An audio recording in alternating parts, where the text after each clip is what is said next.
High বন্ধুরা, তোমরা কেমন আছো? আশা করি তোমরা সবাই খুব ভালো আছো। আমিও খুব ভালো আছি। আজকে তো সকালবেলা তো গুমোট গরম ছিলই, কিন্তু হট করে যে বৃষ্টিটা হলো, এত বৃষ্টি হলো যে গরমটা চলে গেছে। এখন একটু বেশ ঠান্ডার আমেজ, ভালোই লাগছে।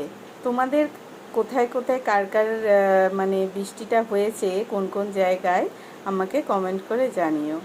যাই হোক, দুপুরবেলা আজকে খেতে বসেছি। আমার আজকে দুপুরের খাবার ভাত, করলা আলু ভাতে মাখা তেল লঙ্কা করে, আর মাছের ঝোল পেঁপে আলু দিয়ে। এটাই আজকের আমার দুপুরের খাবার। তোমরা আজকে কে কী দুপুরে খেলে আমাকে অবশ্যই কমেন্ট করে জানিও। আর আমার চ্যানেলকে ভালো লাগলে প্লিজ লাইক করো, শেয়ার করো, সাবস্ক্রাইব করো। আবার দেখা হবে নতুন ভিডিওতে।